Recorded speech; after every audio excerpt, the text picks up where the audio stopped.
믿었던 사람에게 배신을 당해본 경험이 있으십니까? 사실 그런 경험이 쉽지는 않죠. 내가 정말 믿었던 사람, 내가 정말 사랑했던 사람이 우리 새칭 뒤통수를 치게 되면 믿지 않았던 사람에게 당하는 것보다 더 큰 데미지를 겪게 되죠. 우리가 그렇게 말하지 않습니까? 정말 너는 믿었는데 어떻게 너가 나한테 이럴 수 있어? 사람이니까 그럴 수 있죠. 사람이니까 흔들리는 갈대와 같은 마음을 가지고 있는 사람이니까 자신의 유익을 따라서 자신의 이익을 쫓아 다른 사람을 희생시킬 수 있죠. 사람이니까요. 그런데 이렇게 우리의 뒤통수를 만약에 하나님이 치신다면 너무 제가 도발적이었죠? 하나님이 내가 기대했던 것과는 달리, 내가 바라는 것과는 달리 끊임없이 나에게 고통과 아픔만을 안겨주신다면 우리는 하나님께 어떤 기도를 드릴 수 있을까요? 오늘 우리가 함께 읽은 말씀을 통해서 우리는 하나님은 정말 선하신 분인가? 하나님은 언제나 선하신 분인가? 이 한 가지 주제에 대해서 함께 생각해 보게 됩니다. 이와 같은 질문이 본문을 통해서 욥의 탄식을 통해서 우리에게 전해지고 있다는 것이죠. 우리가 잘 알고 있는 것과 같이 욥기는 의인이 당하게 되는 고난에 관해 이야기합니다. 욥기 1장 1절을 통해서 우리가 가장 먼저 알게 되는 사실이 무엇입니까? 욥이 의인이라는 거죠. 욥이 의인이라는 사실을 전제하고 욥기는 시작합니다. 그렇습니다. 우리는 욥기를 통해서 의인이 당하게 되는 고난에 대해 생각해 보게 됩니다. 의인이 왜 고난을 당해야만 하는가? 우리 그와 같은 질문을 욥기를 통해서 살펴보게 되죠. 욥을 위로하기 위해 찾아온 친구들은 하나같이 드러나지 않은 욥의 죄 때문에 욥이 고난을 당하는 것이라고 말하고 욥에게 회개할 것을 요청합니다. 사람들은 몰라도 하나님은 아시지, 너의 불의함을. 그래서 하나님이 너를 치시는 거야. 이게 바로 욥의 친구들의 주장이죠. 하지만 욥은 결코 그 사실에 동의할 수 없습니다. 욥기 자체가 그 사실을 인정하지 않죠. 욥이 의인이라고 단도직입적으로 말하고 시작하는 책이 욥기라고 제가 말씀드리지 않았습니까? 욥기 1장과 2장을 통해서 우리는 욥이 고난을 당하는 이유를 알 수 있습니다. 욥이 왜 고난을 당하는가? 여러분, 욥이 고난을 당한 이유가 무엇입니까? 역설적으로 그가 의인이기 때문에 고난을 당했습니다. 욥에게 허락된 고난은 그의 의로움이 순전한 동기를 가지고 있는지에 대한 사단의 참소로부터 시작되죠. 하나님이 욥에게 많은 복을 주셨으니 욥이 저렇게 하나님 앞에 의로운 자가 된 것 아닙니까? 다 뺏어보세요. 욥이 얼마나 의로웠으면 사단이 욥의 의로움을 참소하기에 이르렀다. 이게 바로 욥이 고난을 당한 이유였습니다. 욥이 고난을 받는 이유는 순전히 욥이 의인이었기 때문이라는 것을 성경이 말씀하고 있죠. 이러한 상황을 땅에 사는 사람들은 모릅니다. 욥도 모르고 욥의 친구들도 모르죠. 끔찍한 상황 앞에서 왜 이런 고난을 당하는지 알지 못하지만 욥은 여전히 순전함을 지킵니다. 욥이 죄인이기 때문에 하나님의 심판을 받았다는 친구들의 비난은 하지만 받아들이지 않죠. 하나님이 주신 것이기 때문에 하나님이 가져가시는 것 괜찮아. 하나님의 뜻대로 내가 오늘 고난을 당하는 것 괜찮아. 하지만 내가 나의 죄 때문에 이와 같은 고난을 당하는 것이라는 너희들의 주장엔 내가 동의할 수 없어. 이게 지금 욥이 계속해서 친구들과 다투고 있는 논쟁의 요점이었습니다. 자신에게 허락되는 고난의 원인을 사람들은 욥의 죄에서 찾으려 했습니다. 하지만 욥은 그 이유를 하나님에게서 찾으려고 했습니다. 이러한 상황에서 필연적으로 욥에게 그렇다면 하나님은 정말 선하신 분인가? 라는 질문이 발생할 수밖에 없게 되죠. 나에게는 고난의 이유가 없습니다. 이 고난을 주시는 분이 하나님이십니다. 그러면 정말 하나님은 선하신 분인가? 이런 질문이 당연히 뒤따라오게 된다는 것이죠. 이러한 사실이 오늘 함께 읽은 본문을 통해서 발견됩니다. 오늘 우리가 함께 읽은 부분은 자신을 향한 엘리바스의 비난에 이어 등장하는 욥의 대답입니다. 욥은 자신이 하나님을 대면할 수만 있다면 자신의 의로움을 얼마든지 입증할 수 있다고 말합니다.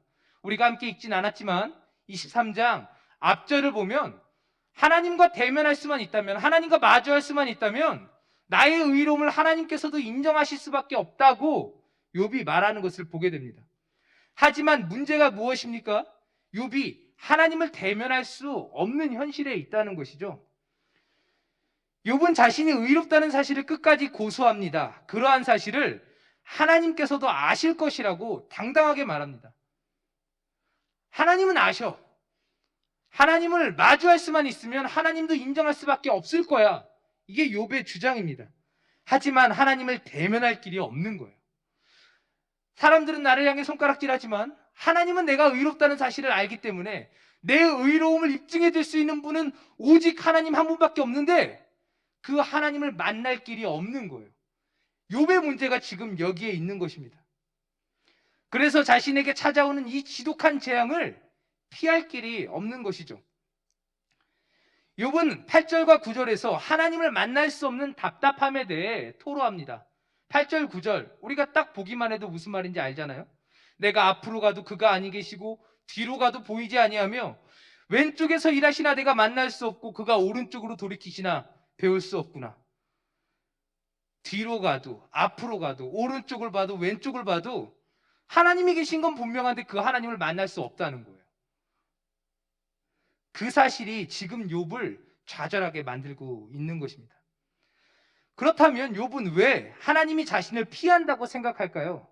그것은 바로 욥이 이제껏 주장했던 것처럼 욥이 하나님 앞에 늘 정직하고 신실했기 때문이었습니다. 이상하죠? 하나님 앞에 늘 정직하고 신실했다면 하나님이 자신을 받아주셔야 되는데, 만나주셔야 되는데 욥은 이렇게 생각하는 거예요. 내가 늘 하나님 앞에 정직하고 신실했기 때문에 하나님은 나를 피하시고 계시다고요. 10절에서 욥은 하나님이 자신의 길을 알고 있다고 말하고 있습니다. 하나님이 나의 길을 알고 계세요. 내 인생을 알고 계세요. 그렇기 때문에 아무리 하나님이 자신을 시험한다 해도 자신이 순전하다는 사실이 입증될 뿐이라고 욥이 지금 말하고 있어요. 그 사실은 11절과 12절을 통해서도 계속해서 이야기됩니다. 욥은 언제나 하나님을 따랐고 하나님의 길에서 벗어나지 않았으며 하나님의 명령을 어기지 않았고 하나님의 말씀을 가장 귀한 것으로 여겼다고 욥이 스스로 주장합니다. 이 사실을 하나님이 아시는 거예요. 그러니까 하나님이 나를 지금 아무리 시험해도 결국 내가 옳다는 사실만 드러날 뿐이다라고 욥이 지금 주장하는 것이죠. 욥은 늘 하나님 앞에 순전했고 하나님이 그 사실을 아시기 때문에 자신에게 고통을 주시길 정하신 하나님께서는 자신을 대면하지 않으신다라는 게 지금 욥의 생각입니다.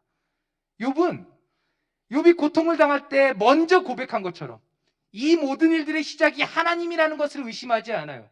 하나님이 주셨으니 하나님이 가져가시는 것, 그게 뭐가 문제야? 욥이 그렇게 말하지 않습니까? 주신 분도 하나님이시니 취하신 분도 하나님이시라면 그게 뭐가 문제입니까? 하나님이 찬양받으시는 게 뭐가 문제입니까? 욥이 그렇게 이야기하잖아요. 내가 지금 당하고 있는 고난이 하나님에게서 비롯된 것이라는 것을 욥이 누구보다 잘 알고 있어요. 자, 그런데 고난을 당할 이유가 나에게 없는 거죠. 하나님이 고난을 주셨고 고난을 당할 이유가 나에게 없어요. 그렇다면 하나님은 나를 만날 이유가 없는 거죠. 왜요? 내가 나를 만나면 하나님이 아무 이유 없는 욥을 고난에 빠뜨렸다라는 것만 인정될 뿐이기 때문에, 그래서 하나님은 지금 나를 피하고 있다라는 게 욥의 주장인 것입니다. 하나님의 뜻은 나에게 지금 고통을 주시는 거예요. 하나님이 다 주셨었지만 하나님이 다 뺏어갔잖아요. 이게 하나님의 뜻이에요. 하나님은 지금 나를 고통스럽게 만들기를 원하시고 계세요. 이게 욥이 가지고 있는 기본적인 생각입니다. 그렇기 때문에 하나님이 나를 만날 이유가 없는 거예요. 나를 만나면 하나님이 지금 하시는 일들에 대해서 자신에게 설명할 길이 없거든요. 내가 의로운데 왜 하나님이 나를 이렇게 고통스럽게 만드시는가? 하나님이 나를 보면서 할 말이 없다는 거예요. 지금 욥이 하는 말. 그래서 앞으로 가도 뒤로 가도 오른쪽을 봐도 왼쪽을 봐도 하나님을 만날 수 없다. 이게 지금 욥이 하고 있는 말이라는 것입니다. 자신과 나란히 하나님이 법정에 서게 된다면 욥 자신이 부당한 고난을 당하고 있다는 사실이 판결될 것이기 때문에 하나님은 결코 자신을 대면하지 않을 것이라고 욥이 지금 생각을 하고 있는 거예요. 여기서 우리는 욥이 가지고 있는 또 다른 생각을 살펴볼 수 있습니다. 그것이 무엇입니까? 하나님은 자신이 원하시는 바를 반드시 이루시는 분이라는 믿음이죠. 그것이 옳은 것이든 옳지 않은 것이든 하나님이 원하시는 것은 반드시 하나님이 이루시는 분이라는 믿음이 있어요. 하나님은 절대적인 자유를 가지고 계시고 그 절대적인 자유 안에서 자신이 하고 싶은 것은 무엇이든지 행할 수 있는 주권이 있는 분이라. 이게 지금 욥이 가지고 있는 또 다른 생각이죠. 하나님의 뜻을 돌이키게 할 수 있는 사람이 없습니다. 하나님이 유일한 주권자이시기 때문에. 주신 분이 하나님이시지만 그것을 빼앗고자 하신다면 문제될 게 아무것도 없어요. 왜요? 하나님이시니까. 이게 지금 욥이 가지고 있는 믿음이에요. 자신의 의로움에 대해서 욥은 계속해서 강변합니다. 하지만 욥은 13절에서 말하기를 내가 의롭지만 그러나 하나님에게 자신을 고통스럽게 할 뜻이 있기 때문에 자신은 어쩔 수 없이 고난을 당할 수밖에 없다고 말합니다. 13절과 14절을 통해서 욥이 말하는 바는 자신에게 고통을 주시기를 원하시는 하나님의 뜻은 결국 끝까지 이루어질 것이다. 지금 욥이 이 이야기를 하는 거예요. 뭔가 좋은 이야기를 하는 것 같은데 아니에요. 지금 욥이 너무나 고통스럽지만 이 고통을 피할 길이 없다라고 지금 하나님 앞에 탄식하고 있는 거예요. 나를 고통스럽게 하기를 원하셨던 하나님의 뜻은 내가 의롭든지 의롭지 않든지 하나님이 원하신 것이었기 때문에 반드시 이루어질 것이다. 하나님께서 자신을 괴롭게 하실 뜻을 가지고 계시기 때문에 내가 아무리 발버둥 쳐도 이 고난에서 벗어날 수 없다. 이게 지금 욥이 가지고 있는 생각이에요. 여러분, 만약에 우리가 욥이라면, 욥과 같은 상황이라면 하나님이 정말 선하신 분이라고 말할 수 있겠습니까? 욥이 이와 같은 상황에서 하나님이 정말 선하신 분이라고 말할 수 있겠습니까? 욥이 가지고 있는 생각들, 제가 지금 말씀드린 욥이 가지고 있는 믿음들은 틀리지 않죠. 자신이 의롭다라는 생각, 믿음, 그것은 욥기 자체가 인정을 하고 있는 거였어요. 하나님께서 뜻하신 바를 반드시 성취하시는 분이라는 믿음도 틀림이 없는 사실이죠. 그러나 욥은 여기서 하나의 중대한 잘못을 범했습니다. 그것은 하나님을 자신과 동등한 위치로 여기고 하나님을 판단하는 것에 있었어요.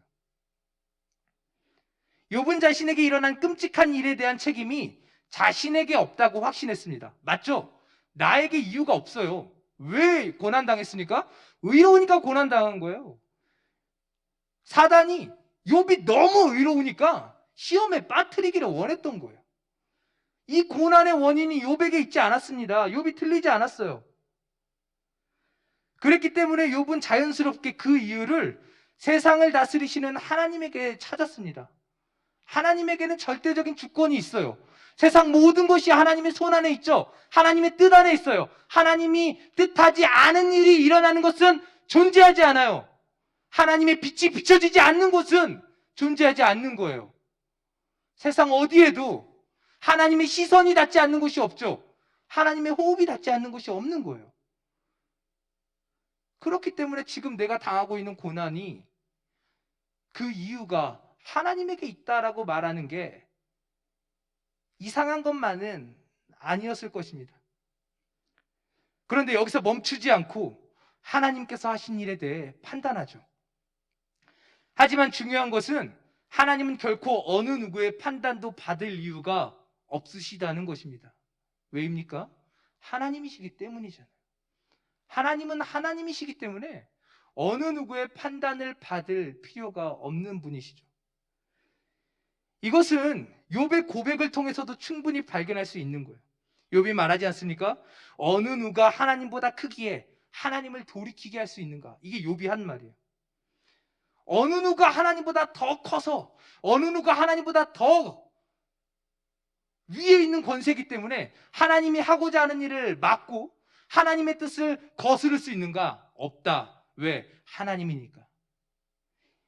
이것이 의미하는 바가 무엇입니까? 하나님께서 세운 계획이 언제나 최고 최선의 길이라는 거예요. 만약에 하나님의 뜻이 최고의 길이 아니라면 하나님께서는 그 일을 행하실 이유가 없죠. 실수하시는 하나님이라면 우리가 그 하나님을 믿을 이유가 어디 있겠습니까?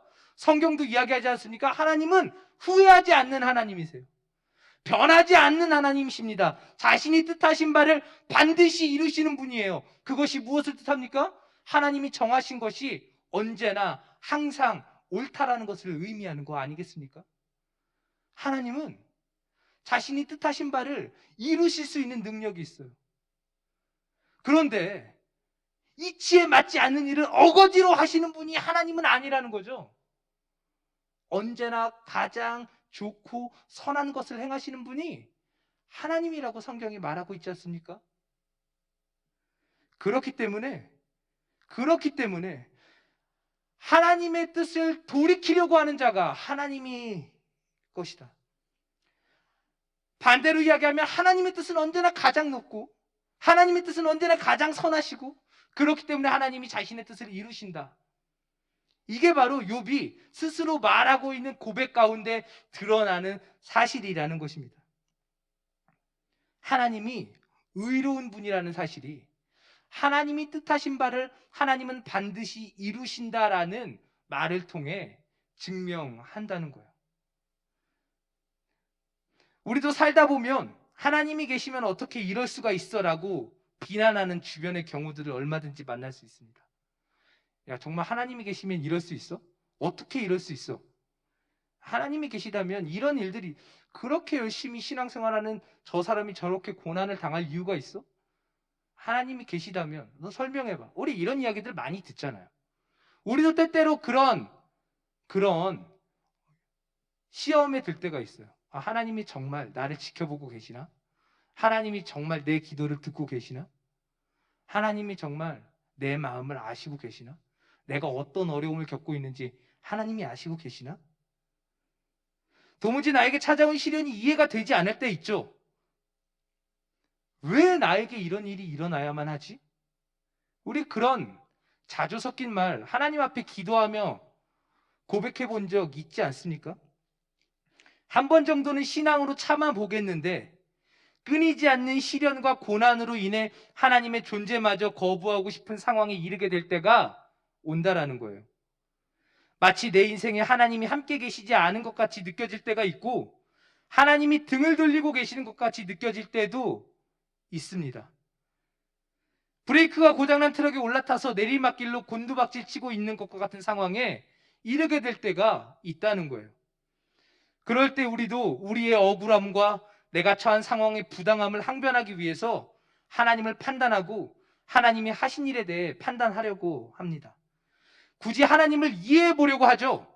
하지만 결국 내가 가지고 있는 내 이해의 한계까지 하나님을 끌어내리고 하나님을 동등한 위치로 나와 동등한 위치로 나 같은 사람 중에 하나로 적화시키고 난 다음에 하나님 왜 그러십니까? 라고 하나님에게 이야기를 한다는 것입니다. 하지만 이럴 때 우리에게 요구되는 것은 우리가 처한 상황이 부당하다는 것을 알리는 것도 아니고 이런 상황이 왜 생겼는지에 대해 설명하는 것도 아닌 오직 하나님이 언제나 선하고 의로운 분이라는 사실을 믿는 믿음에 있다고 성경은 우리들에게 말씀하죠. 우리들이 다 이해할 수 없는 자연의 이치가 하나님의 지혜 아래 있다고 욥기는 우리들에게 말씀합니다. 우리 역시 하나님의 지혜의 산물에 불과합니다. 그렇기 때문에 하나님을 판단하고 이해하려는 모든 시도를 그치고 하나님의 선하심과 하나님의 의로우심을 인정하라고 성경이 우리들에게 말씀하는 거예요. 잠잠히 하나님을 믿는 것만이 우리가 할 수 있는 전부라고 욥기는 우리들에게 가르치고 있는 것입니다. 오늘 말씀을 통해서 우리는 두 가지 사실만 함께 생각을 해봤으면 좋겠습니다. 먼저는 우리가 살아가며 위기와 어려움을 만나게 될 때 가장 먼저 생각해야 할 것이 있다는 것이죠. 그것이 무엇입니까? 하나님의 선하심이라는 사실입니다. 사랑하는 성도 여러분, 하나님은 선하신 분이십니다. 하나님은 선하신 분이세요. 이 사실을 믿는 믿음이 우리가 만나는 고난을 이겨내게 할 힘을 허락해 준다고 성경이 우리들에게 말씀하고 있습니다. 우리는 하나님의 선하심을 지식적으로 알고 있지만 매 순간 그 사실을 고백하지는 못해요. 왜냐하면 우리는 하나님의 선하심을 경험적으로 이해하게 되기 때문이에요. 무슨 말이냐면 일이 잘 되고 어려움이 해결되면 하나님은 선하신 분이야. 내가 원하던 일들이 이루어지면 그렇지, 하나님은 정말 선하신 분이었어. 이렇게 알게 된다는 것이죠. 사실 그게 우리의 한계가 맞습니다. 어려움을 만나면 당장 한숨이 나오고 어려움이 해결되면 나의 어려움을 돌아보시는 하나님을 찬양하게 되죠. 하지만 성경은 어려움을 겪고 있는 우리를 대하시는 하나님의 모습을 긴급하고 긴박하게 말하지 않아요. 무슨 말이냐면 내가 어려움을 당하는 것을 하나님께서 뒤늦게 발견하시고 야, 너 어렵구나, 내가 가서 도와줄게, 이렇게 말하지 않는다는 거예요. 우리의 어려움을 뒤늦게 확인하시고 깜짝 놀라 우리를 돕는 분으로 하나님을 설명하지 않는다는 것입니다. 하나님은 우리 인생을 이미 아시고 우리의 걸음을 아시는 분이세요. 내가 어떤 길을 걷고 있는지, 내가 지금 어떤 상황에 있는지 우리 자신보다 더 잘 아시는 분이 하나님이라고 욥이 지금 우리들에게 말씀하고 있는 것입니다. 내가 고통과 근심을 겪을 때에도 하나님은 우리와 함께 계시죠. 하나님이 보이지 않는 것 같은 그 상황에서도 하나님 함께 계세요. 한낮에 달을 보려고 하면 달이 보입니까? 보이지 않죠. 그렇다고 달이 그 자리에 사라진 건 아니에요. 보이지 않을 뿐이지 그 자리에 늘 계시는 분이 하나님이라고 성경이 우리들에게 반문하고 있지 않습니까? 그러므로 어려움과 위기를 만나게 되는 그 순간 왜 이런 일이 일어났을까라고 질문하기 전에 하나님이 선하시다는 사실을 주목하는 게 우리에게 유익하다고 성경이 말씀하고 있는 것입니다. 하나님이 선하시다는 사실을 믿는 것보다 우리에게 위로가 되는 것은 없습니다. 우리가 처한 이 힘겨운 인생이 무엇으로 위로가 됩니까? 누가 지금 내가 당하고 있는 고난을 똑같이 당해서 내 마음을 위로해 줄 수 있습니까? 아는 척하면서 이야기하죠. 내가 네 마음 알아. 어떻게 알아요? 사람이 다 다른데.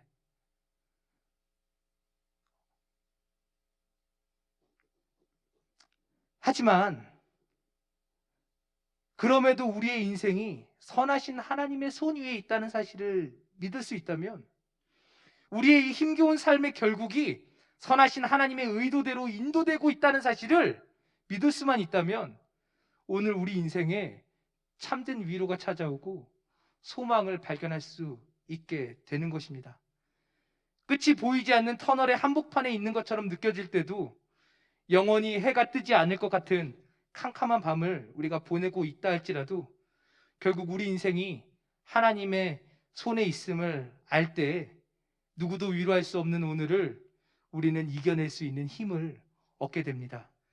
시편 127편 2절은 다음과 같이 우리들에게 말씀합니다. 너희가 일찍이 일어나고 늦게 누우며 수고의 떡을 먹음이 헛되도다. 그러므로 여호와께서 그 사랑하시는 자에게는 잠을 주시는도다.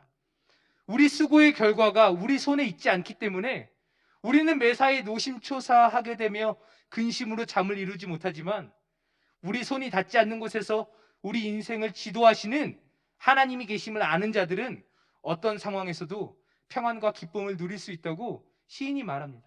잘 수 있다는 거예요. 천만 대군이 나를 둘러싸고 나를 공격하려고 해도 잘 수 있어요. 왜요? 하나님이 지금 나를 지키시고 계심을 알고 있기 때문인 거죠.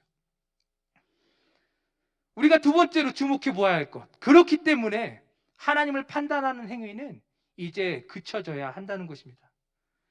사랑하는 성도 여러분, 하나님은 이해의 대상이 아니라 믿음의 대상이라는 사실을 아멘으로 받아들이시기를 바랍니다.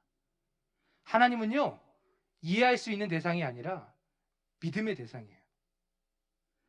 물론 이것이 맹목적인 신앙을 말하는 것은 아닙니다. 하지만 우리는 하나님을 결코 다 이해할 수 없다는 것도 받아들여야 돼요.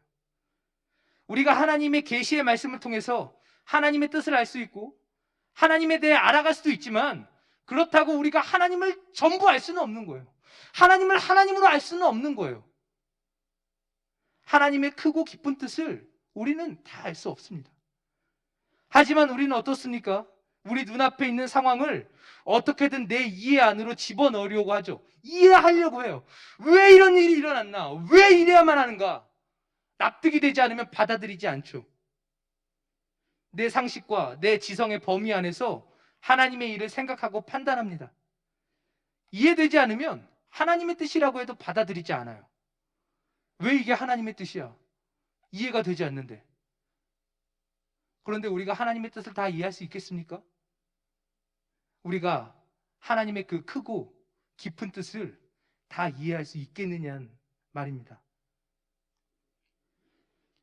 오늘 욥과 세 친구들의 문제점이 있다면 천상에서 일어나는 일을 알지도 못하면서 하나님을 판단하고 하나님을 이해하려고 했던 것에 있습니다. 욥기는 표면적으로 의인의 고난을 다루지만 사실 중요한 주제는 진정한 지혜, 참된 지혜는 오직 하나님에게 있다는 사실을 우리들에게 교훈하는 말씀이에요. 우리가 지혜서라고 말하는 책들이 다루고 있는 공통의 관심사가 바로 여기에 있습니다. 진정한 지혜를 가지고 세상을 다스리시고 우리 인생을 지도하시는 하나님을 의지하고 신뢰하라고 말이죠. 하나님을 경외하는 것이 지식의 근본입니다. 이게 지혜서의 주제예요. 마치 모든 것을 다 아는 것 같은 교만한 태도를 버리고 우리를 이끄시는 하나님의 이끄심에 겸손해지라고 성경이 우리들에게 말씀하고 있습니다.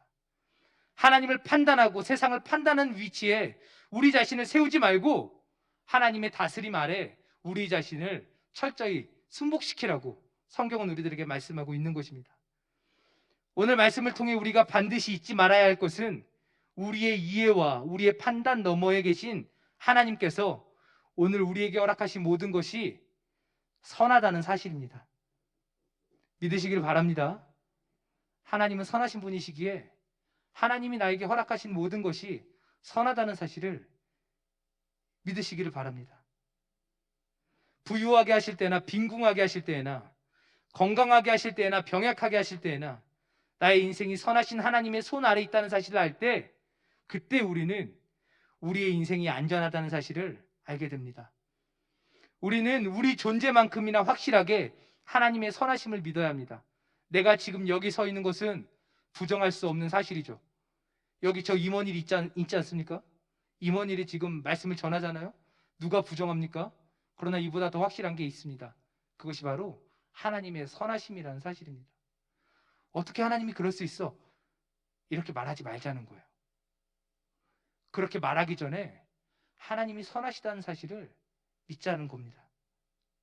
하나님이 선하시다는 사실만큼은 흔들려서는 안 되는 거예요.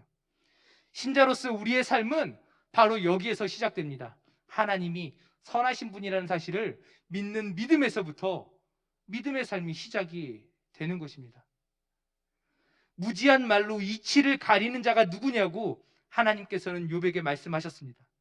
하나님을 이해하려고 하지 말고 하나님을 판단하려 하지 말고 하나님의 선하심과 인도하심을 잠잠히 믿는 우리들이 되기를 바랍니다. 이 밤에 우리가 짧은 시간이지만 집중해서 기도할 때 마치 하나님이 여전히 내 기도를 듣지 않으시는 것처럼 너무 오랫동안 기도했어도 하나님이 응답하지 않는 기도의 제목들로 인해 근심하고 낙심하게 될 때 그때에도 여전히 하나님은 선하신 분이라는 사실을 믿음으로 하나님께 부르짖는 일을 멈추지 않는 우리 모두 되기를 간절히 축원합니다. 하나님은 선하신 분이시고 우리를 향해 하나님의 선하심을 반드시 이루시는 분이라는 사실을 이 시간 믿음으로 하나님을 찬양하며 하나님을 의지하는 우리 모두 되기를 간절히 바랍니다. 우리 시간 찬양하고 함께 하나님께 기도하도록 하겠습니다.